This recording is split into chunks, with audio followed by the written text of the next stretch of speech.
wisdom of Solomon.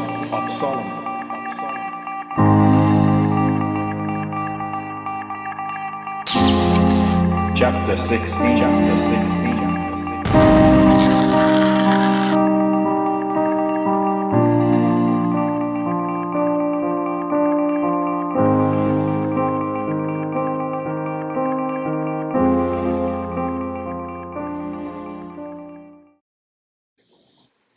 Therefore by the like were they punished worthily, and by the multitude of beasts tormented. Instead of which punishment, dealing graciously with thine own people, thou preparest for them meat of a strange taste, even quails to stir up their appetite, to the end that they, desiring food, might for the ugly sight of the beast send among them lothe, even that which they must needs desire. But these, suffering penury for a short space, might be partakers of a strange taste. For it was requisite that upon them exercising tyranny should come penury, which they could not avoid. But to these it should only be shewed how their enemies were tormented. For when the horrible fierceness of beasts came upon these, and they perished with the sting of crooked serpents, thy wrath endureth not forever. But they were troubled for a small season, that they might be admonished, having a sign of salvation, to put them in remembrance of the commandment of thy law.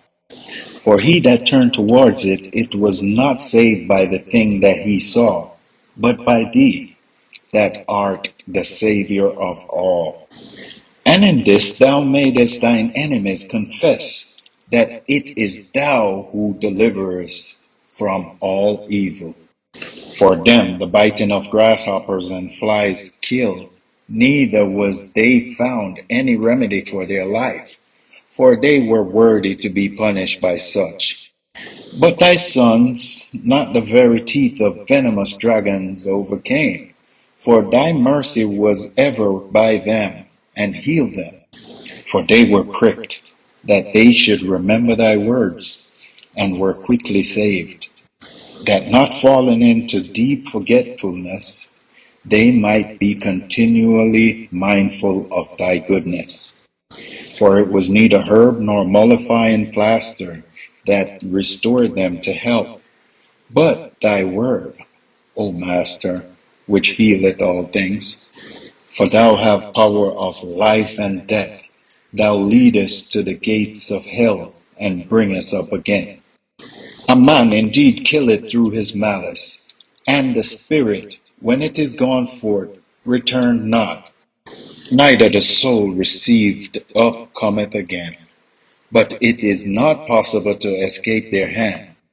For the ungodly, that deny to know thee, were scourged by the strength of thine arm, with strange rains, hails, and showers were they persecuted, that they could not avoid, and through fire were they consumed. For which is most to be wondered at, the fire that had more force in the water, that quencheth all things. For the world fighteth for the righteous. For some time the flame was mitigated, that it might not burn up the beasts that were sent against the ungodly, but themselves might see and perceive that they were persecuted with the judgment of the Most High. And at another time it was burned forever in the midst of the water above the power of fire, that it might destroy the fruits of an unjust land. Instead thereof thou feddest thy own people with angels' food, and did send them from heaven bread prepared without their labor, able to content every man's desire, and agreeing to every taste.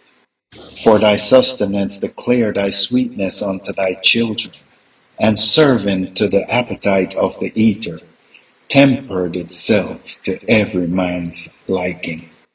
But the snow and the ice endured the fire, and melted not.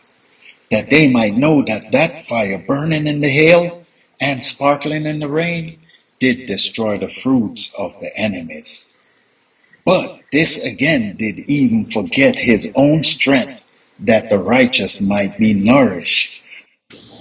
For the creature that serveth thee, who art the Maker, increase his strength against the unrighteous for their punishment, and abated his strength for the benefit of such as put their trust in thee. Therefore, even then was it altered into all fashions, and was obedient to thy grace, that nourisheth all things, according to the desire of them that had need, that thy children, O Master, whom thou lovest, might know that it is not the growing of fruits that nourisheth man, but that it is thy word which preserved them that put their trust in thee. For that which was not destroyed of the fire, being warm with a little sunbeam, soon melt away, that it might be known that we must prevent the sun to give thee thanks, and at the dayspring pray unto thee. For the hope of the unthankful shall melt away as the winter's hoar frost, and shall run away as unprofitable water. Wisdom of Solomon.